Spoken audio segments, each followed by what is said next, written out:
থেকে পার্লারে এসে প্রথমেই ফেস ওয়াশ দিয়ে মুখটা ক্লিন করে নিয়েছিলাম। তারপর পূজা হাত দিয়েই টোনার লাগিয়ে দিল।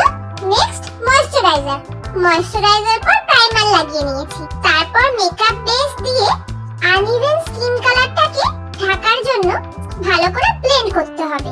তারপর স্টিক ফাউন্ডেশন সারা মুখে ও গলায় লাগিয়ে দিল যাতে গলা আর মুখ একই লাগে।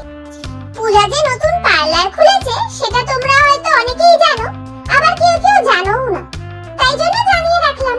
একটু লিকুইড ফাউন্ডেশনও দিয়েছিল স্কিনটাকে হাইড্রেট রাখার জন্য একটু মিস্ট। এবার ক্রিম কন্ট্রোলের পালা। এত কিছু বলছি কিন্তু তোমাদের তো বলাই হয়নি কার বিয়েতে যাচ্ছি। আজ যাচ্ছি প্রবীরের অফিস কলিগের বিয়েতে।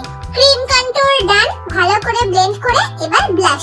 নেক্সট কনসিলার চোখের তলা এবং আরো ডার্কার এরিয়ার জন্য। পুরো ভিডিওটা দেখে ওর সাজানো যদি তোমাদের ভালো লাগে তাহলে ওর সাথে কন্টাক্ট করতে পারো। কন্টাক্ট ডিটেইলস আমি নিচে ডেসক্রিপশন বক্সে দিয়ে রাখবো। এবার লুজ পাউডার দিয়ে মেকআপ লক করার পালা। পাউডার কন্ট্যুর যাতে আমার মুখটা আলো পড়লেই শাইন করে, তাই হাইলাইটার দিয়ে দিল পূজা। মুখে সবকিছু কমপ্লিট, এবার চোখের পালা। কনসিলার দিয়ে বেস তৈরি করে নিচ্ছে যাতে ভালো করে আইশ্যাডোর রংটা বোঝা যায়।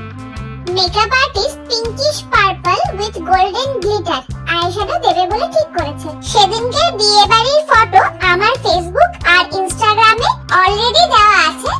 যারা আমাকে ফলো করো তারা তো দেখেছো নিশ্চয়ই, আর যারা দেখোনি তারা চাইলে আমাকে ফেসবুক আর ইনস্টাগ্রামে ফলোও করতে পারো। লিংকটা নিচে ডেসক্রিপশন বক্সে দেওয়া রইল। আর তোমাদের মতামত ভালো লাগা মন্দ লাগা কমেন্টের মাধ্যমে জানাবে কিন্তু। আর যদি মেকআপটা তোমাদের ভালো লাগে তাহলে বন্ধুদের সাথে শেয়ারও করতে পারো। এই শোনো, এতটা যখন দেখলে আমার ভিডিওটা লাইক করেছো কি? করোনি?